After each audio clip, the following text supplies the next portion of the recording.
Hola. Hello. Right. We're good. Got there. Got there eventually. Yeah. How are you? All right. Very well. Thank you. Enjoying the sunshine. I was going to say, yeah, it seems quite sunny for Britain. Yeah.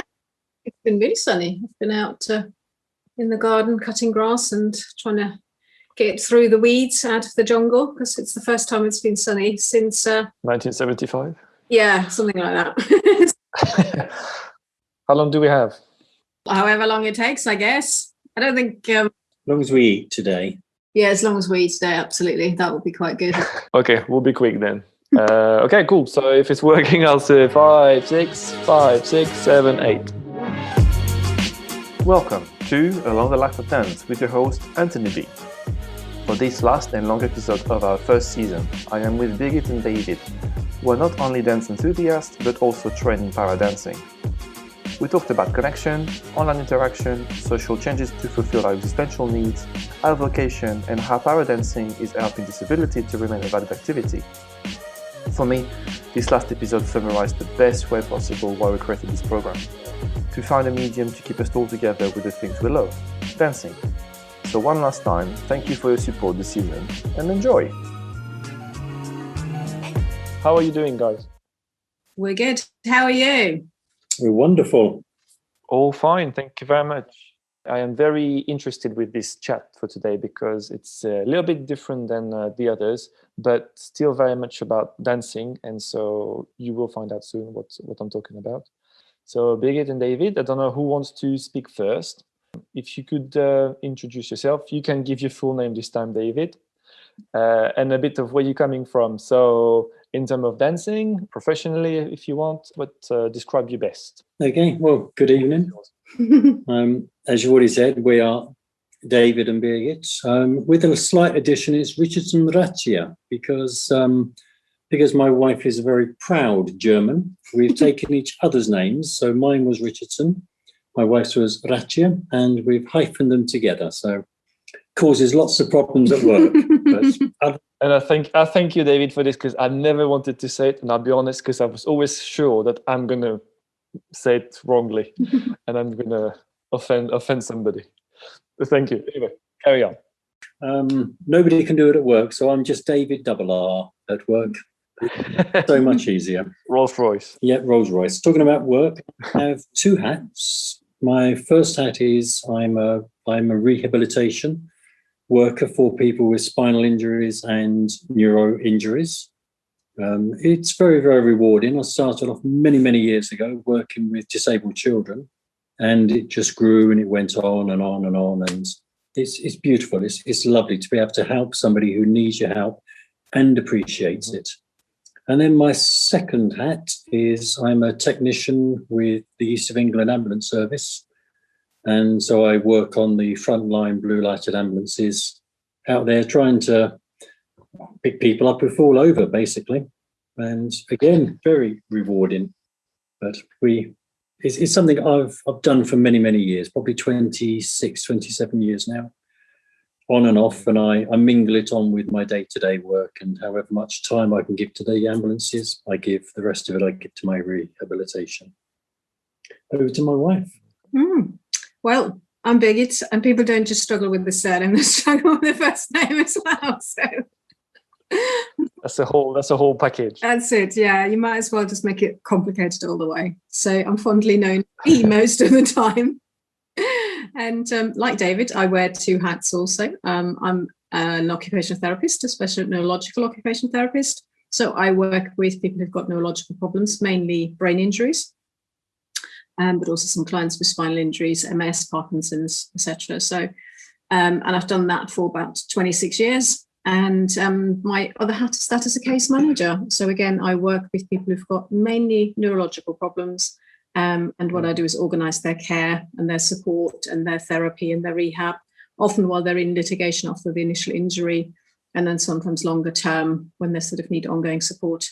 To kind of live as independent as they can with rehab and facilitate that in the community. Excellent, great. Well, thank you very much. So yes, maybe as listeners could have guessed already, today it's a little bit more orientated towards health. And so thanks to David and Birgit. I hope I said it right. I'll stick to Birgit. Today we will probably have more of an insight about what is dancing through the medical field. We've met, how many years ago have we met? I have met Birgit first, and then Birgit introduced me to David, first through tango, but I also know that she came from a different kind of dancing. So if you could give me a bit of a quick resume of how much dancing have you done so far? Well, I actually started dancing when I was 7. My father was a singer who made records and sold records. My mother was a dancer, social dancer, but she had nobody to dance with when my father was singing. So I got sent to dance school to learn ballroom and then on to Latin American. As life went through, I continued then with some jive and rock and roll. And then again, I just loved my dancing. So when Sirok came over to the UK, I took up Sirok with a little touch of blues in there as well, which again is it's inspirational dancing. You can put virtually any move to almost any beat and any song, and you can make your own interpretation of that song. It still has 15 to 20 basic moves, but we can do our own twist on those, which is really, really good. And then, as you said, after Birgit and I met, she got me into Argentine tango, which is where you and I met. I'm still not very good at it, but I do keep trying. Me neither. We do keep trying because, again, it's different. It's more allowing the lady to express herself, and I'm there for her. And then finally, which I'm sure Birgit will tell you a bit more about, we recently, or 2 years ago now, we qualified as para dance instructors. So we dance with people with disabilities, be it in wheelchairs, on crutches, walking frames, whether they have a neuro disability or a physical disability, an amputation, or it's age related as well. So it can be done with children and with aging adults whose mobility is no longer wonderful. So it's expressive dance. They can express their own way that they want to move. Okay, great. What's your CV, Birgit? Well, I guess dance has always been something that's been part of my life right from being a small child. More in the fact that my mum used to dance around the kitchen, and I used to stand on her feet and dance with her and waltz around the kitchen, as children often do. It's a start. Yeah, in my teenage years, did do some dance lessons, ballroom lessons. But then sort of for many years didn't really dance other than, the usual kind of disco bob about dancing that most people will do. To then, I think, sort of return to dancing. I'll really get more interested and more serious about dancing, about 12 years ago, 13 years ago or something. Started off with some salsa and then went into Sirok, and from Sirok really explored all sorts of different dances. As David said, it's a really good foundation, and it's a really nice foundation. It's a great opportunity for socializing. It's a great opportunity for getting fit. Great way of expressing yourself, being able to travel. Obviously with Sirok, there is the opportunity people have sort of dance holidays. So I've done some of those. It's been really good fun. But then really wanted more in terms of exploring other dance, which I think is what led me to tango. And that's how we met probably a good 10 years ago, I think. I know. It's time is going crazy. I think it is about 10 years. Yeah, absolutely. So double digit now. Okay, so you both have danced all your life, I will say. I think it's fair to say then. You've always seemed to have danced as a couple dancing. Did you ever try the solo dances? Because from what you just said, you interesting by the expressive dancing, or at least the expression of it. What did you find interesting or maybe more relevant as a couple dancing than the solo dancing? I'll start with Birgit this time, maybe. I've done some solo dancing. I've done some line dancing. So that is part of the kind of journey of dance. I think the thing that I like about couple dancing is the connecting with other people. As I've already said, I like the element of the social, which I know you do get with the line dancing as well, but not while you're on the dance floor quite in the same way than if you were dancing with somebody else and dancing as a couple. And I think it's Okay. that connection with that individual, with the music in that moment that I really enjoy. So I found couple dancing much more enjoyable than I found the sort of line dancing, because it's just me and the music, which is lovely and as well, but it's not, I think, as rewarding, as enjoyable as actually sharing a piece of music, sharing an exploration of a piece of music and the mood that it sort of creates for me or for the other person, or even for the person, for the two of us in that moment. That extra layer of communication and connection. It has an extra, I think it's an extra connection, it's an extra communication, it's an extra experience. And I think with tango, it's, particularly because you really are connecting, you are listening very intensely to the other person through your body, as well as, through, the communication that you're having and that connection in the music. That you obviously don't get when you're on your own on the dance floor. So it's kind of various levels. And then also that connection within the room, because other people are experiencing the same music, but maybe experiencing it differently. But you get a vibe, don't you? When you get a really good piece of music, people are really connected with the music and each other, then you can feel the whole room kind of livening up, and you can feel the energy in the room. David, I would imagine you must have some similarity, but anything else maybe you think you could add? Well, the only time I actually did some solo dancing, I was asked many years ago to help some disabled children who were doing drama and dance, to put up expressive dance for their parents and school colleagues, teachers and so forth. And that was very, very interesting. So I think that's probably my only time when I danced on my own. Unless, of course, people just don't want to dance with me, and then I just stand in the corner and oh, there we go. I know, it's terrible some days. Violin's coming out already. Yes. But no, most of the time, as Birgit said, it's so much nicer to have somebody else's input, a response to your moves, and then they can give their moves and you can respond to theirs. And between you, if you have that energy, it can be beautiful. So, I mean, I'll try to always refer it as a conversation.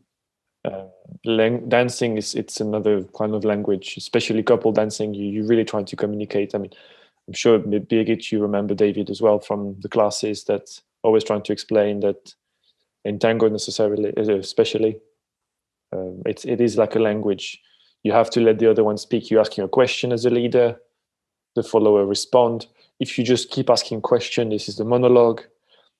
If you never ask anything, there's no conversation. I think there is a bit of that, like you said, that connection on the floor within each other and within the room, because solo dancing, not so much compared to couple dancing, couples tend to travel around the room, where solo dancers stay static or more or less on the spot.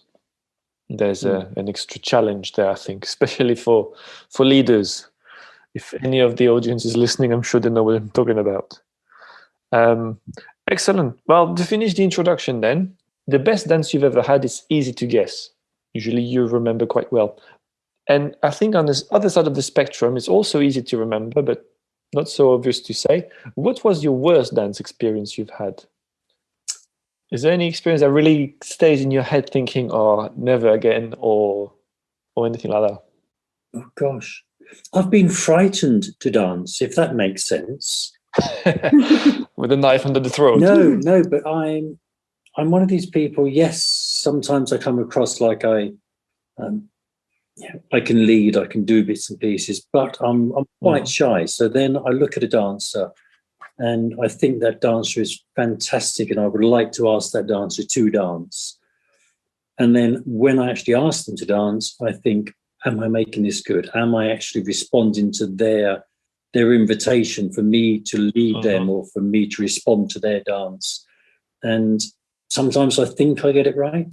Other times I know I get it completely wrong. So, yeah, I think that's the only time for me when I know exactly what I'm doing, when I'm allowed to lead. But it's within Argentine tango. I find it very hard. I know I get things wrong, as you well know. And I make up for it by calling it my own names. I make up my own names for the move. There's nothing wrong. It's only style. I think it's remembering what to do in my free dance in Sirocco. You can't really make a mistake. Mhm. The same as in ballroom and Latin American, they're almost fixed. They have a fixed beat. But whereas in tango, as you say, you offer, you lead, and then it's down to the other person. And sometimes with me, I've offered and it's just gone completely wrong. So yes, I think if I had to choose a single dance, I don't think I could pin it down to a date, but a starter dance for me, Argentine tango, is very, very hard. Hard, okay. So, Right. Birgit, any experience you wish you don't want to repeat? Or? Well, I guess they're kind of on the same end of the on the opposite end of the spectrum, but on the same kind of spectrum. The kind of the nicest dances for me is dancing with somebody who can have the conversation, who, you know, either whether they are really, really good, but realize that, you know, maybe I'm not that good, or maybe not know the moves that they know, but don't make me feel that I don't. So they just work with, that's what they bring, and that comes together, and it is a conversation rather than an argument. And the other end is the argument, when somebody tries to make you do things where you're going, one, I either don't know what you want me to do, and you're not getting that I'm not able to follow that lead for whatever reason, whether that's me or whether that's, you know, the instruction given, potentially more often me, but, you know, the fact that that's just not happening, or that somebody's kind of insisting on that's how it has to be, rather than it being a two-way conversation. So, you know, Imposing on you. Yeah, so, you know, if I'm hearing something in the music and I think I want to talk about that, or I want to play with that and I want to explore that, and that person's insisting on, no, what I'm doing is what we're doing, and you are just here to do what, you know, so it then becomes a forced conversation, and actually there's only one talking and the other one is, you know, trying to listen, or doesn't even get a chance to listen, but just has to follow. So kind of, it's the same spectrum. It's the one end is where people are connecting, and regardless of, right, you know, I've danced with people who maybe have been very new to dance, but are able to just explore and enjoy and go, well, I don't know very much, but what I know, I enjoy. And you have a beautiful dance with a very few moves, but just a really good combination, because people are letting go and enjoying themselves and enjoying that, right, you know, dance together. And then I've danced with people who are extremely experienced, but maybe not recognize that I'm not. And then, you know, don't have that conversation and acknowledgement, and it just completely falls apart.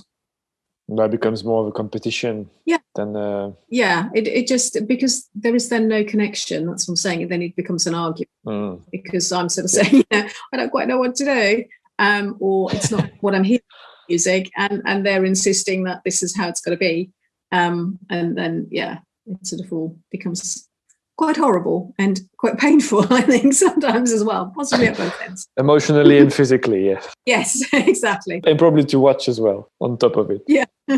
Brilliant, thank you very much. If we go back now to the professional hats, as you claimed them earlier, we've all had a crazy year. I think it's almost 18 months now. For the record, we are the 30th of May, 2021. And I believe now some governments around the world are getting a bit more relaxed for the summer and reopening certain places. I suppose vaccination is going around, so everything gets a bit lighter on the shoulders. But I'm sure with your being in the medical field, and when rushing times or crisis time called, you must have been there to help one way or another. They must have took anybody for support. So how did you, now I won't say it's over, because I don't think it's going to be over for a while anyway, but it's a bit quieter and a bit calmer. What do you took, or what do you look at for the past year in that whole experience, in the rush, in how the job has been affected to you, and how maybe your patient has been affected to it, not necessarily with the illness, but maybe more with the social interaction, etc. I think it's been quite broad and varied, hasn't it, in terms of how it has affected us with work. I mean, I think when you're in healthcare, when it comes to these kind of crises, you're always busy. So for us, times have been probably busier, and it's been about trying to adapt to trying to meet our clients' needs, but in a different way. So not being able to go out to see people as much, because obviously the risk of either getting infected or infecting somebody if we were positive. So Right. sort of use online media to try and do Zooms, do Teams, do Google Duo, and I think I hadn't realised how many different video opportunities there are, and how many more sort of keep on coming out. And having to be flexible with that in terms of what people like and how people like to communicate, whether people like to communicate with FaceTime or with Zoom or whatever. So trying to sort of be very, very flexible and very alert. And it's been harder to kind of keep boundaries in terms of, the hours that you work, because people's crises don't happen between 9 and 5. They happen at 8 o'clock at night or That's on right. a Sunday morning. Things. So like I had a call last night at 10 o'clock because somebody's bank card has been stopped and they were like, I've no money. What do I do now? It's like, So, those sort of, that crisis just happens when it happens. So it's the work and personal life has become more intermixed at the moment, but also in a kind of funny, good way, I think, because we're sitting at home and you can't see them now, but we've got one of our cats sitting on the arm of the sofa. You kind of people get to know you as a person a little bit more. Normally I go to somebody's home and I'm there in, the kind of work gear, and I'm in their environment and I'm a visitor and everything else.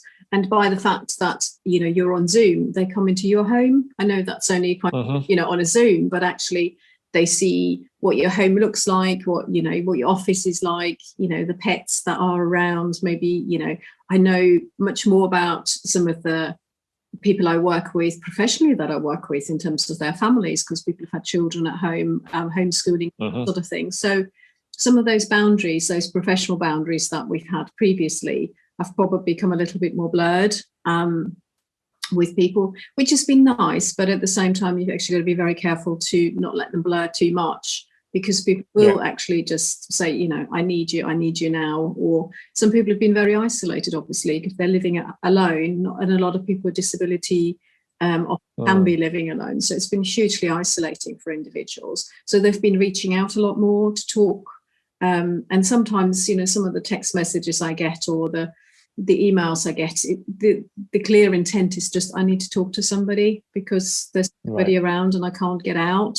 And obviously a lot of our clients have been shielding as well, because they've been so much more at risk.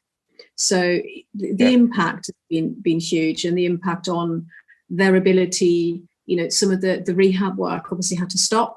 So as we're now going out, all of a sudden, either people have deteriorated, or, you kind of plan a visit of an hour and a half, and 3 hours later you come away, because there's just so much that people want, and just needing to reconnect and everything else. So, so it's kind of, yes, it's been negative in many ways, but I think in some ways it's also been positive, because I think our clients have seen that we are human as well. And for some clients, there's been that kind of, if I'm talking to them, it's like, well, is one of your cats going to join us today and stuff, they're asking, or, because David is maybe around, that they might have, you've popped in to bring a cup of coffee in or something. So they'll be asking about you, and they'll kind of realise a bit more that, you're not just a professional that's there to help them, that there is kind of a connection around you, and they ask about that connection as well, or, might share things, or, sort of say, something to bring more things to you. It becomes a bit more of an equal. Okay, yeah, and I guess what you're saying with the proximity. I remember I did therapy for a few years back, and she was always saying, you have to remember, I am not your friend. You will tell me personal things and etc., but you still have to, I will not take you as my friend, mother, sister, whichever way you want to be. And sometimes you can feel that, and I suppose even, as you said, with the connection, and although you've been further apart than ever, they come into your room. That's a very good point. You broke that wall. You always go to their environment. This time they can touch or feel they are going into your environment anyway. Yeah. And it's having that politeness of not intruding a bit. But it's Yes. also, we're all in it together. Normally people or clients will, we go in to help people for whatever their needs are, whatever, they need as an OT or as a case manager or as a rehab support or whatever it might be. We're there to help them, and it's very one-sided. But COVID, the same for us. We didn't also care for anybody. Yeah.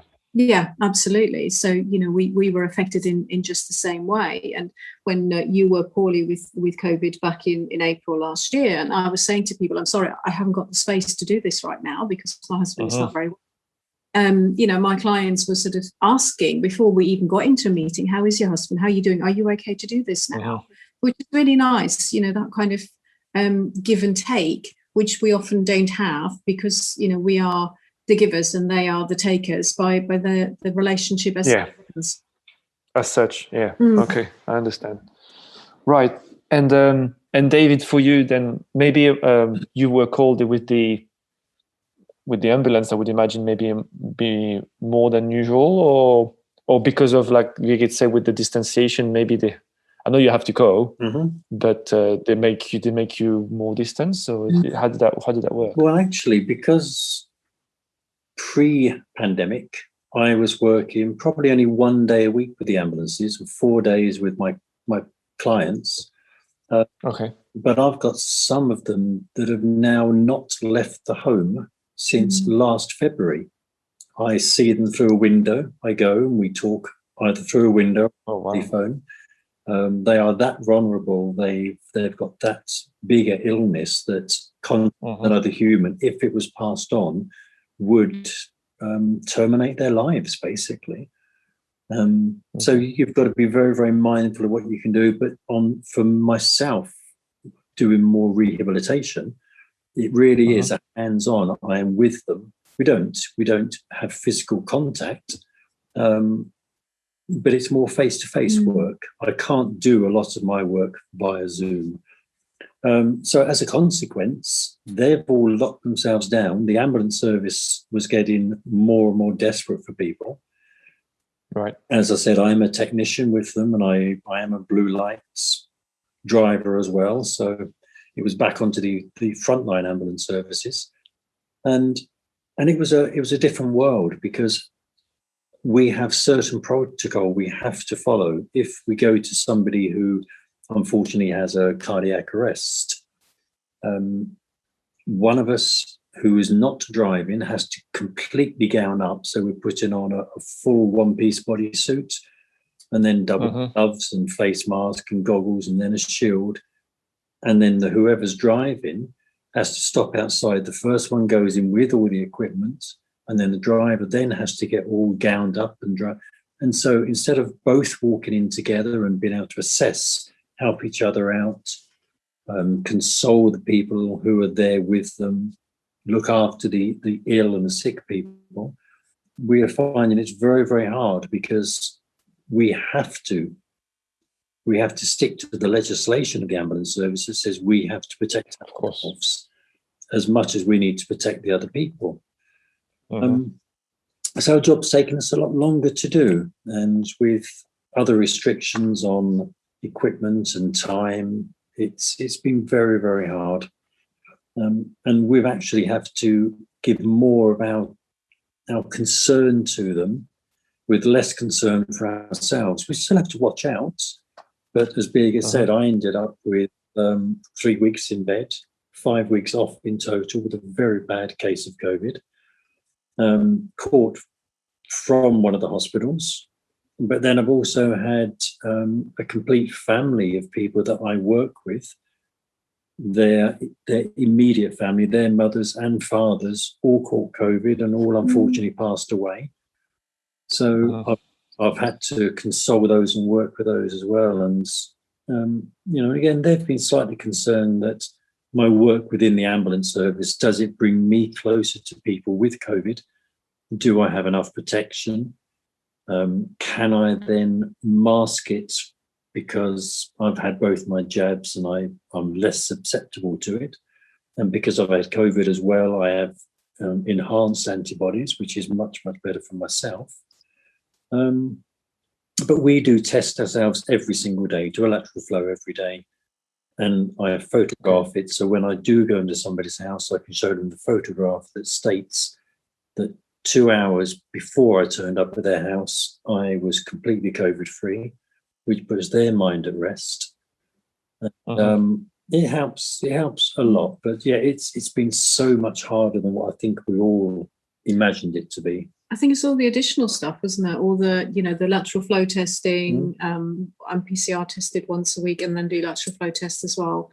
The PPE, the plastic mountain that we're creating to be able to continue. Everything single-use items, yeah. Yeah, and then you've got people who've got brain injuries for quite a few of our clients. So their ability to communicate is impacted anyway.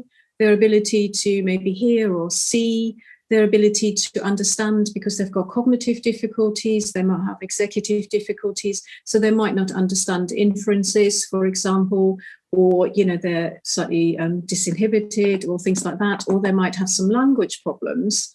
And here's the cat coming. This is what I'm saying about things. Talking about language, it's okay. Talk about language, but prove the point. Yeah. So we're wearing masks and we're wearing shields and everything else. So, on the one hand, we become closer to people, and on the other hand, we've got additional barriers because they can't see our faces. And when that initially started in terms of visits, particularly those people who've got language difficulties, because they can't see our facial expressions any longer. That caused quite a lot of difficulty, misunderstandings, challenges. Right. That we were realizing, and it makes it harder sometimes to communicate. Or if I'm meeting somebody for the first time, some of my clients are new referrals coming through. They know a pair of eyes and a mask, but they've and that's it, yeah. never seen my face. So I very consciously started, when I see them, stand outside the front door, some 3 meters away, and just take the mask off for a minute and just say, this is the kind of face that is under that mask that's talking to you, because it's like you haven't met them because they've actually never seen you. So, plus it's all the hidden disabilities as well, the lack of sight, the lack of hearing, speech problems. All of them are affected by us wearing masks or by wearing face shields or by having a greater distance away, because we're having to raise our voices, and then some people feel slightly intimidated when you raise your voice, but it's just so that they can hear you underneath everything you're wearing. And I mean, for an argument, for an instance, we had a very poorly person on a train.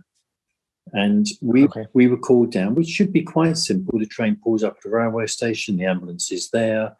We go on to the train, everyone else stands back, we do the job we need to do. Unfortunately, because of COVID, the train had to then be fully isolated. The rest of the passengers had to move into different carriages. We had to have specialist equipment turn up so that we could cordon off all of the area and then dress up again so that we could then treat the person. So what should have been a 15-minute journey and savior of this person turned into well over an hour and a half, during which time the resources we had to use, the amount of manpower, equipment, ambulances, the increase of risk, everything. And this was all happening at the side of the railway station. So again, it had the impact on people's further travel, their onward travel to their jobs, their holidays, their loved ones, whatever they were going to on that train on that day, was all impacted. Rather than a quick 15-minute, we go on, we take the patient off, it turned into close on an hour and a half. So it's time-related things as well, which is increased. Everyone's got to understand that life goes slower when COVID is here. And as you said, everybody's in it. We're all in it for... Yeah, everyone's got to be... A lot of people are pulled together. I've found that the comradeship within the service has really enhanced. It's gone super. We're all there to look after each other and to help each other out. That's great. That was my last question I wanted to ask you. It's basically through all this tough time, and I wanted to speak to you because I think you even I won't say you had it tougher, because there's no point putting hierarchy in who had it worse. It's not point for that. But you were definitely on the front line, if I can use that analogy, although I'm not so keen on it, but you were definitely there. What did you have the opportunity to rediscover something that you maybe forgot about your job, or help you to see it through a different angle that hopefully is a bit more positive for the future? I think what it brought to the forefront for myself and for a very, very large majority of people is that my job, as with Birgit's job, as with a lot of other frontline clinical workers, it's a vocation. It's not a job. Okay. People who had jobs, they were lucky. They were furloughed. They were given extra assistance. They were given extra time to do their job, protection to do their job. But for us, it's a vocation. It's something that we want to do. We give our lives, our time, our efforts to help other people, and it's brought us a lot closer together. You realise just how much you do rely on other people, how much you respect other people, and how much other people need your time and your respect and your love, basically, for the job that you do. So yes, it's been hard, but it's still been enjoyable, and I wouldn't change a moment of the time that I've worked with people. I think like dance teachers, in the way it's a lifestyle. It's not just a job. Yes, you have to adapt everything to it. Yes. Well, thank you very much for your services during that time, and of course the time to come, because sadly it's barely half time, I think, and a lot of people will still be needed for helping other people. But at least for that chapter, thank you very much, and we can move on to the next one. Very insightful. What's the word? I've got it in French. I don't have it in English. Say it in French, you'll add. It's a témoignage, or a report, let's say, an insightful internal report. We'll go this way. It's very academic, but I'll do. The other reason I wanted to bring you on this journey with me is about the dancing, and so the wheelchair dancing and all your other experience, and how you managed to fit. David, you give me a great link there. A vocation, these two passions, almost, I'd say. One looking after people through the medical field and through the rescue jobs, and the connection that you had in social interaction through the dancing, and how you managed to blend together. So for those who are listening and still there with us, thank you. And also, I would like you to explain to me, I'll go with Birgit first. How do you describe Sarok, or I think Modern Jive? Is that the same thing or the same family, if I'm not mistaken? Yeah. I think that the thing about Sarok is that it's one of those things that really anybody can do. And you can get into dancing pretty quickly, because, it is more relaxed than some of the ballroom or the Latin. So it's much easier to get into and feel that you're dancing much quicker, because when you're doing a ballroom or Latin, because it's much more formal. I think Sarok is much more informal, and it's a great opportunity. I think as an individual, you can go and go to a freestyle somewhere that you've never been, and still go and enjoy. Whereas I think often with ballroom, it's very much that you have to have a partner, and a regular partner. Whereas with Sarok, you can go to a class and there'll be enough people there that will, sort of dance with you. And it's easy to just sort of make contact with people, get to know a lot of people. And the other thing, it's because it's more informal in Sarok, what you often find is that women will lead, and also men will follow, which is it's nice, because it sort of shows the different roles. And going back to what we talked earlier about the communication, the kind of being the person who leads the conversation, or being the listener and the follower, and swapping that round. So yeah, it's easy. I think it's, you can't, because with what I always think about ballroom and Latin is because there is a certain expectation about doing things in a certain way in terms of how the steps are, in terms of foot position is, you know, how you hold your body, your posture. It all helps in Sarok, but that expectation isn't there. So if you're somebody who isn't able to manage, you know, any of that or just part of it, you can still dance Sarok and have a really jolly good time. And, you know, the other thing with Sarok is it's 6 lessons, isn't it? Well, which they say if you wanted to go to freestyle, you know, you're okay. And yeah, and if you got a little bit of ability to follow, or I've got a friend who dances salsa and she's been to Sarok freestyles with me because she dances and she can follow, she can actually Sarok. I think it also takes a lot of stigma out of dancing. We're all brought up that a man dances with a lady, and you know, a husband dances with a wife, boyfriend with a girlfriend, so forth. But in Sarok, it takes it away. 2 ladies can dance together. 2 men can dance together. A lady can ask a man to dance. A man can ask a lady to dance. It doesn't really matter. There is no, it's not gendered as a dance, which is very, very nice. I know that Argentine tango years ago started off that way. I had explained that the 2 men danced, and when they were good enough, they then went on to dry land and then had a dance with a lady and got on. But Sarok, it really doesn't matter who you dance with.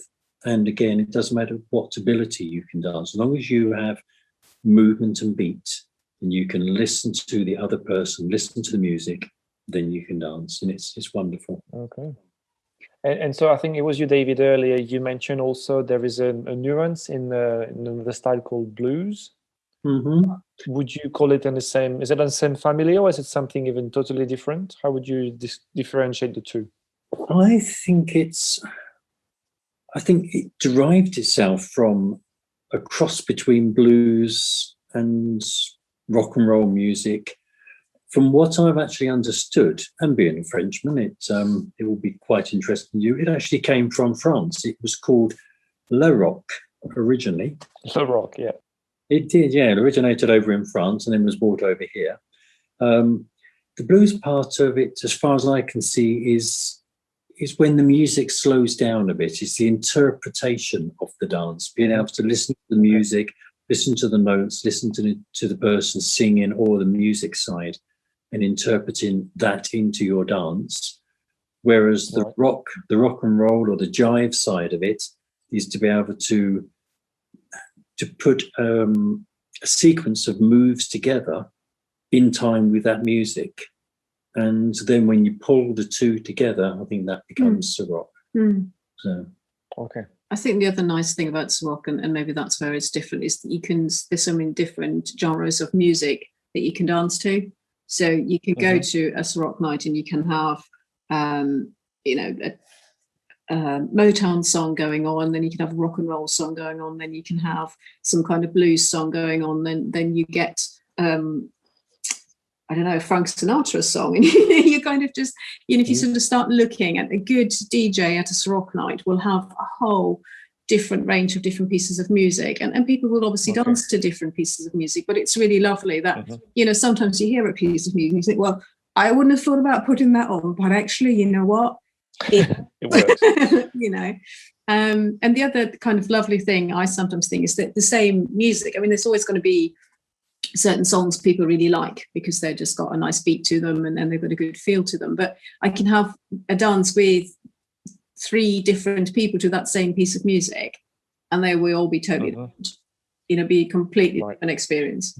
Because some of them are blues based, so they'll pick up every second or third beat, whereas a jive person will pick up every single beat, and they'll want to move to every single beat, rather than the blues people who want to move just to every second beat that's there, or maybe just like we said, just to the instrumentation part of the music, and they push that into their dance. So it's lovely having those 2 brought together. If I paraphrase you, basically, where if you would join a ballroom or Latin class, you would expect ballroom and Latin have 10 dances, expecting 10 different type of music, but one each style for individual song. So you feel like you have to learn a lot of things before being able to enter a room where so rock or blues, I put them in the same group at the moment, sort of knock that barrier first, say this is music in the first place. There is a rhythm, there is a flow. You have a communication with the couple. Use that and see what you can come up with. Yes. So maybe for ballroom teachers or Latin dancers here, I'm thinking for those that don't really get the vibe first or not too sure how to start or how to introduce the dances to the students, maybe using these two styles could be a good introduction just to the music first, or to listen to the music first before going into technique. I think it's good to just kind of get comfortable with being on the dance floor. And, once we talked earlier about conversations and communication, I think, when we were dancing on Monday, I can't remember what the song was, but I was actually just playing with the music. And it just became just kind of fun on the dance floor, wasn't it? Because we were sort of doing moves to the music that aren't actually Norse rock nor anything, basically. Just was the enjoyment of hearing a piece of music and hearing the same things in a piece of music and seeing how we could move our body to that and how we could express what we're hearing in that music in that moment. Yeah, it still has some basic moves. It's the same as a waltz will have an open chasse or something. It will still have a base move, but it's how you interpret that move and whether you make that move last for 4 beats or whether you make it last for 8 beats. You can down or speed it up. Yeah, like you said, true inspiration never exists in any form of art. You always have some basic of, even for painting, you have the 3 main colors. Based on that, you can split the whole spectrum, but you need still your 3 primary. It is the same idea. So, great. Maybe if you're a ballroom dancer, ballroom teacher, you have struggling students, or you want to introduce them to a different kind of music, maybe this is a possibility to look at. And so how did you hear about wheelchair dancing? That's my first question. How long did it take you to go through the qualification? And maybe I should start with why. Why did you feel like you wanted to go into that field and that land? I can't think where I heard about wheelchair dance. I know that dancing Sarok, there are sometimes individuals who are in a wheelchair and dancing. So I have danced with people rock who were in a wheelchair. But I couldn't actually think at what point I became aware of paradance. I don't know about you. Well, again, there was a man I used to dance at a club in Peterborough, centre of England, and he came in his wheelchair, and he tried joining in with able-bodied dancers, and he left after about 3 weeks because he was running the toes over of the ladies, and one of them, he actually knocked her over, and she fell over on the floor because they didn't know how to dance with a person with a disability. And I saw that, and I thought there must be something for people with disabilities to be able to dance. And then hopefully, once they've learned how to dance with able-bodied people, then to move back into the mainstream dancing. Because I don't think they should be isolated. I don't think you don't have a disability, therefore you need to be isolated. You need to encompass everything. I do other activities other than dance with people. So I take them flying, I take them skydiving, I take them playing tennis or playing. And so from that, if you can get this person to do any other activity, why shouldn't they have movement and dance? And this gentleman really, he drove a little wedge into my mind that I should be able to look into it. And then with Birgit's help, we looked into wheelchair dancing, and we decided that we want to become instructors. The thing about as an occupational therapist is when I meet people, and a lot of people I meet become disabled later in life because they've been involved in a car accident, a bike accident, or something like that. So to then, to not be able to do the things that they used to do and that they used to enjoy, is soul destroying, really. And it's looking at, what can people do to, go and have fun, because there are some things that people unfortunately are never going to be able to return to for, whatever reason, depending on their disability. But, it's about not putting up barriers, but breaking down barriers and saying, well, because you've got a disability does not mean that you can't dance. So obviously our experience when we were working at the care home together in London, I think made that just so apparent. We had individuals with so many different needs and so many different disabilities and different abilities, and yet they all could dance in a different kind of way. They might have not done the formal steps of a ballroom, although some of them, despite, sort of a left-sided weakness, etc., could be doing a tango with you. And it just sort of showed that, we shouldn't be excluding people and we shouldn't be stopping people, but we need to be able to be flexible and facilitate and enable. And I think the one thing it showed at the home was that every time we had a Tuesday morning when we did the dancing, that at lunchtime when the next shift came on, initially it was like, what have you done to these guys? It's just such a booming energy in here and it's just amazing. And everybody's smiling, everybody's happy. What happened this morning? To people sort of, coming in and staff coming in and people joining in. And it just became a universal experience for everybody, having a great time, and people asking when is the next dance session, because it's something everybody could join in, and making it so everybody could join in meant that people didn't sort of, weren't fearful or frightened. They just did what they could do and just laughed and enjoyed and sang along. And, some people weren't particularly maybe dancing in the technical term of dance. They were moving to music and they were loving that experience. It's movement and expression, isn't it?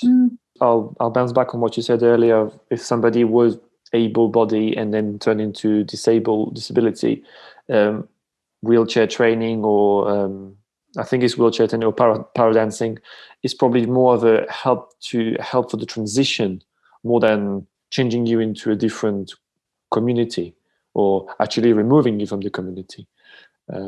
It's more of a help of a transition.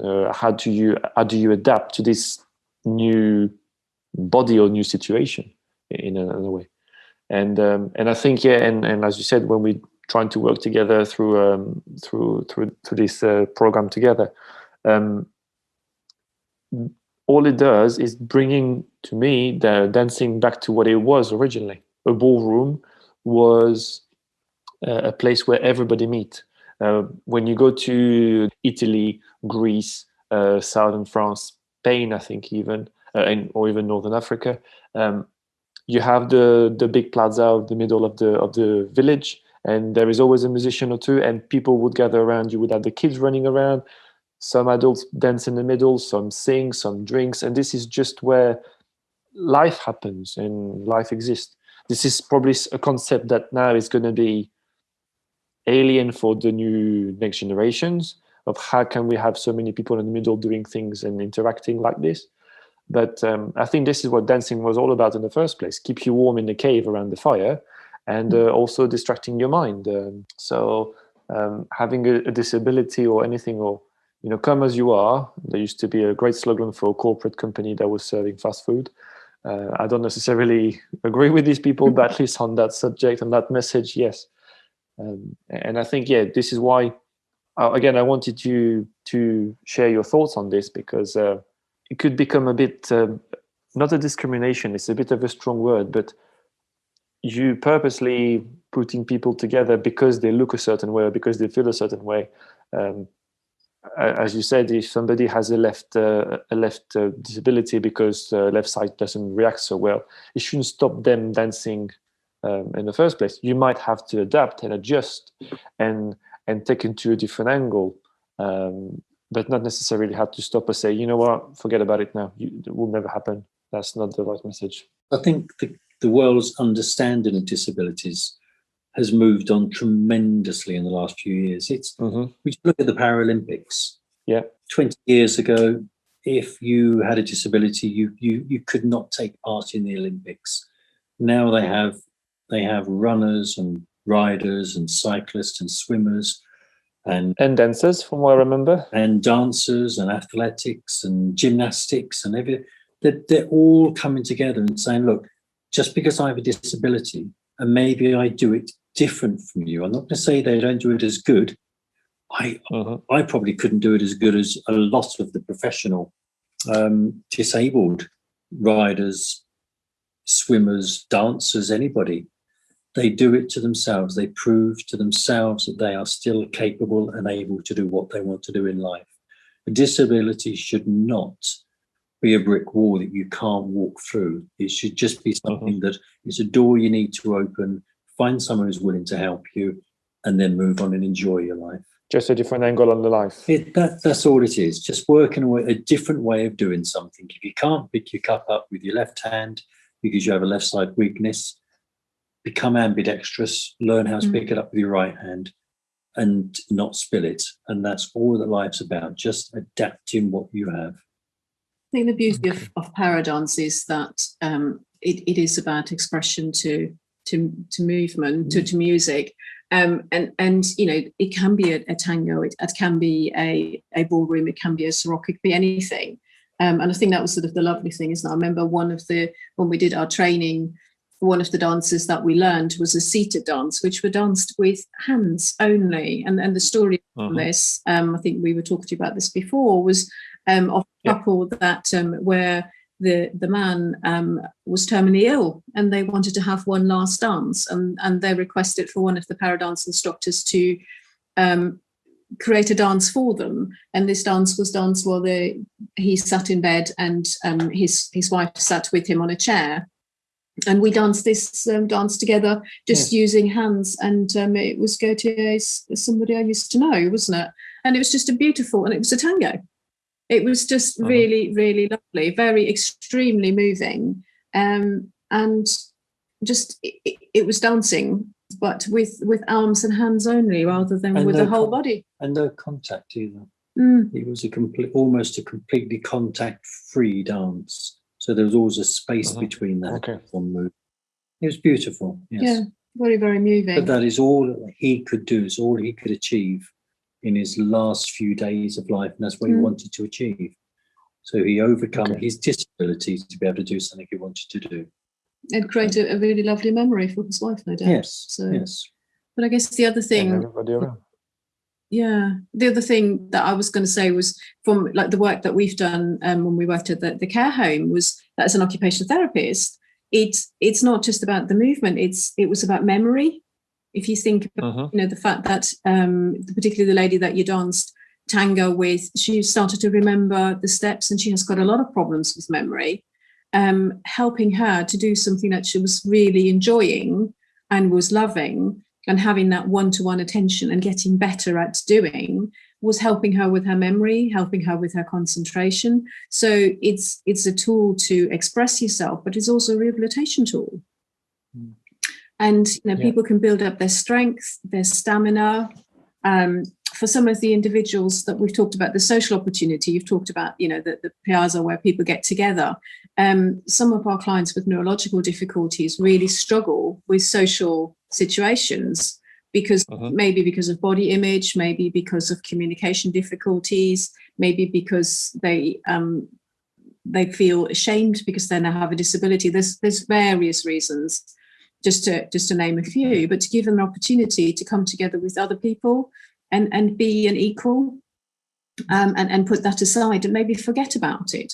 It's a great tool because people are enjoying themselves and they're laughing. We said earlier about, you know, the kind of how much it raised the roof, you know, in a day when you were coming to the home, was a lot of people with disabilities often suffer from low mood and depression. So having those highlights where they enjoy themselves and have fun is really important. So it brings so many different aspects on top of the opportunity to dance and to move and to have a communication, a conversation. It helps people with their rehabilitation going forward. It helps them to connect to things from the past if they were dancers before, or it helps them to build a new future. And sometimes, you know, they create a new hobby. They start to do They might be going back to dancing and looking at dancing in a different way, or they might have never danced before. And now, some of the people that we worked with never danced, but actually, through what we did with them on those Tuesday mornings, they learned a new hobby, they had a new skill, they had a new opportunity that they might have not had in other places. And I think the last point on that is incorporating the COVID side that you said as well. We've all been locked up for 18 months, and hopefully coming out of COVID, dance is going to be a wonderful way to bring people back together again. We've spoken to a dance instructor, a Sarok dance instructor, who he's put on a lot of weight, hasn't he? Because he's not been able to dance, he's not been able to interact with other people. And he's so happy his mood has lifted again, his depression is disappearing because he's able to interact with others and dance. So okay, there's a lot of benefits. Yeah. And even I think what we often find with people who've got disabilities is just even being touched and being held and being connected. That they don't have those experiences very often, and particularly if they live on their own. How often we've talked a lot about, particularly with COVID at the moment, we're allowed to hug people again, and it's a big thing at the moment. Hug them, but don't hug them for too long. But how many people with disabilities maybe don't ever get hugged or held or touched? So it's that sort of physical contact with another person while they're dancing that is often missing, and it just puts them together with an individual. And as I said earlier, with that individual, that conversation with a piece of music in that moment, and that's all that actually matters. That individual is there for them, and they're enjoying that moment together. Yeah, this sharing of oxytocin, as a lot of people would say, dopamine and oxytocin and things like this. But I think just the simple social interaction is a lot more important, because we're not going to all be world champion, but at least we can all enjoy a bit of as you said, a bit of a hug or a bit of a touch first. That would be a very good first goal. This is great. Thank you very much. You've already answered my next question, so I won't ask them. They're already in there. So I'll move on. I'll go back to the wheelchair and the para dancing. So the instruction you've been qualified at is under wheelchair dancer or para dancer. Is there a difference? That would be my first step of the question. And to complete it, do you know if your qualification is national, global, or can you become a para dancer? You were qualified in the UK. Can you become a para dancer in France thanks to the same qualification, or do you have to retake it somewhere else? Oh, good question. To answer the first piece, I'll let Birgit start with the first one. I'll let Birgit answer the awkward one. Okay. There is no line between. It is para dancing, so it's anybody who has a disability. But a disability is that they can no longer stand because they have arthritis, or because they're elderly, or they have an amputee, or because of anything. There's no reason that anybody cannot dance.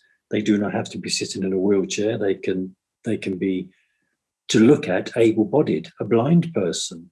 We class as a person with a disability, therefore they come under the guise of a para dancer, because they are somebody who has a disability. Probably the easiest people to work with are people in wheelchairs, because that is their disability. That they sit down, they're at one. The wheels become their legs. They get used to it, whether it's a powered wheelchair or a manually operated wheelchair, or a hand-driven one, or whether it's somebody, a carer, a family member, a helper, stood behind the wheelchair and moving them because they're not strong enough yet to move their own wheelchair. It's so open to however they want to interpret the dance. Whether it's just in this, we are qualified in this country. I don't know, unless you know, Birgit, whether it is global or whether it's ever going to go global. I don't think it is. I think at the moment it is just UK based because it's a charity in the UK. Whether there is charities on the continent, or in the States or whatever. I don't know. I've not really ever looked at it to see whether it is. It's something that is developing here, because it used to be wheelchair dance and then it became para dance. So it is something that's developing in this country, as well as the charity is growing. There's more people getting involved, and the benefits of movement to music is recognised, isn't it? So the people that were on our course were from really different backgrounds, wasn't it? We were the only two who'd kind of had a therapy background. And then we had somebody who worked in care homes doing movement to music with the elderly, usually seated, but no kind of therapeutic background or medical background. So she was learning about all the conditions and everything else, but understood, how to create a program and how to create a dance, which we were sort of the other way around. We understood the conditions, we understood the mobility equipment, but we needed to learn how to choreograph a dance. And then we had somebody who was a dancer, wasn't it? She was dance trained, and she was then learning to, again, just taking it across into working with people with disabilities. So people come from, I think, varying backgrounds and with varying experiences to paradance for different reasons. Yes. And you're leading me perfectly to my next question. So thank you very much, as if it was scripted. As you said, coming to the paradancing training with already a dancing training, not necessarily a dance teacher, but already a dancing background and a therapeutic background. When you went through your training, a quick question, how long did it take you to get qualified? Roughly, the whole process? 6 weeks, 6 to 8 weeks, I think, in total. Because there was a lot of work we did at home, a lot of videos we had to watch. Okay. There is some paperwork you have to do just to prove that you are who you say you are and you are willing to learn. Yeah, there's some modules you've got to apply, and then you've got to do some modules at home, and have to sit exams at the end of each module. And then you've got to do a practical weekend, which was 3 days, wasn't it? Yes. Which then is really being taught some of the dances and looking at some of the equipment, etc. And then we had to choreograph a dance, didn't we? And we were assessed on that as well. But it's not just based on people who can dance or people who can express themselves in other ways or work with. It is open to every person of every educational level, and they will course to suit you. So even if you can't spell paradance, it doesn't matter, they will write it down for you. So, you don't have to be someone special to be able to learn to teach paradancing. You just have the drive inside you, that's all. I think it's the passion. As you said, the vocation, as you said earlier. So I'll just finish, but I'll finish with that, because you had the experience, like I said, of the dancing background and the therapeutic background. When you came into the training, as you just reminded us, it doesn't really matter if you had experience or not. However, you had this package. Did you feel like there was one side that was helping you more than the other as you went through the training? For me, I actually found, because I work with people with disabilities, and I try different wheelchairs out for some of these people. So sitting me in a wheelchair and asking me to operate the wheelchair so that you can, I think you have to know how to use a chair to teach somebody in a chair to dance. And that for me was the easiest part, because I'm quite at home sitting in a wheelchair and wheeling myself around, and the freedom of movement in it. Being able to dance and listen to the music and understand the music was a big bonus. I think the hardest thing for me was bringing myself to try to lead, to teach other people, because I'm always used to working in a team. And yes, you're still working in a team as a paradance instructor, but a lot of the time it's you, they're looking at you as their leader. And I think for me, that was my hardest part. But I think for me, the reason for doing it was one on a kind of social and fun basis, but on the other basis was that I would like to use it therapeutically, because I can see the benefits of it from a clinical point of view as well as a social point of view. So, to be able to add it to what I do as an occupational therapist, working with people, using an activity such as dance to enhance somebody's strength and stamina, or to enhance their memory, or to enhance their concentration, or whatever it might be. I wanted that element out of it, as well as the opportunity to say to people, anybody can dance, come and enjoy it, don't sort of exclude people, and hopefully to be able to take it forward to a way when we are able to do freestyles and things again, where we can go to a Sorok night and there's people who are able-bodied and people who are maybe wheelchair users or use, some kind of walking aid, to be able to join together and dance together. Uh-huh. And just, there's no sort of differences between people. They are just people who enjoy music and dance. Which is the main goal at the end, yes. Yeah. The main reminder. That's fantastic. Thank you very much for all your answers. Very clear indeed. I have one last question about this, and then we can wrap it up with my quick fire round of questions afterwards. As a lifestyle point of view, I think you've already answered in all our conversation. What your dance training brought to you on your everyday life? What do you think that dancing mindset has brought to you as your everyday life? I think for me, and I think I've covered a little bit as well in the COVID one, is your ability to work with somebody else, and your appreciation of life is not just a single entity for you. It's about sharing. And for me, dance has proved that it does take two people to dance. It's more fun when you have two people. You get different ideas from there, and you help each other to dance and help each other through it. And that's again led into my life, whereas I'm using my colleagues within the ambulance service, and we're working closer together, and you're realizing that you do need each other to help you. But again, when I'm working with just the patients, that you need the interaction with them. Again, that's two-sided. You ask them a question, they give you an answer, and vice versa. So it really is, life is about helping each other, and I get a lot of that from dance. Okay. Birgit? Yeah, I think for me, it's sort of the seeing things from a different point of view.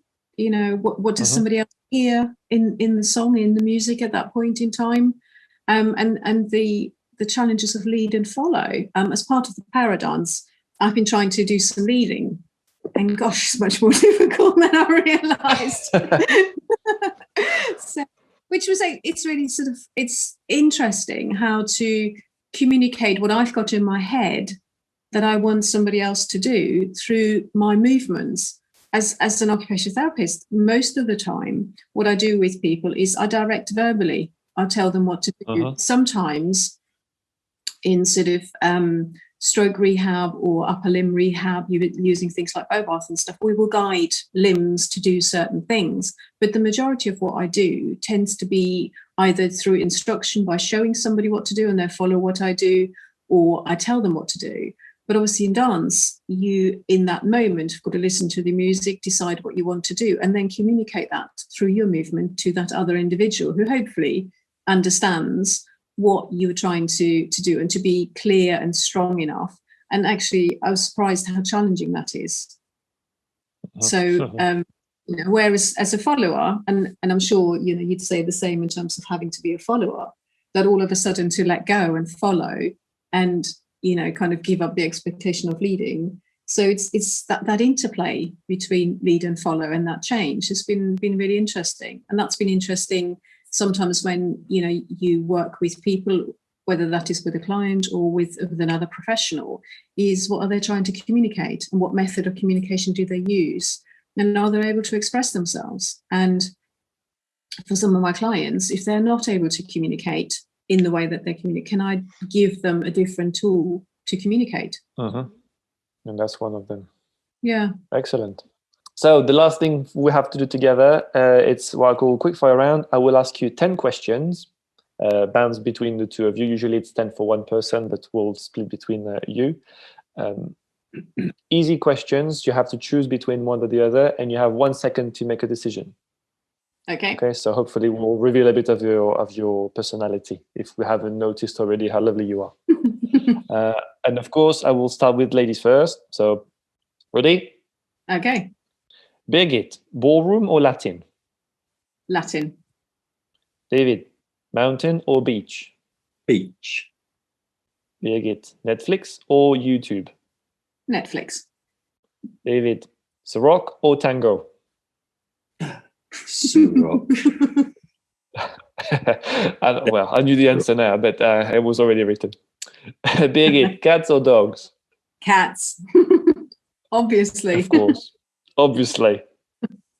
David, if you would have to be led in one dance by Birgit, which dance would it be? It would be tango. Birgit, what is the best height for dancing shoes? Ooh. Actually flat. Because then I can change to whatever height I want. And if you want to lead or follow. Okay, David, this one, a bit tricky, and we'll see. HMS or NHS? NHS. Birgit, Ross or Rachel? Rachel. And then last question for the two of you. You can try to answer at the same time. We'll see. The best day ever? The day I met her.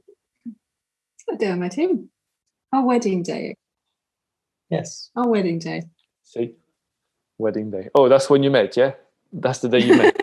On your wedding day. Of course. Best day ever. Best day ever. Yeah.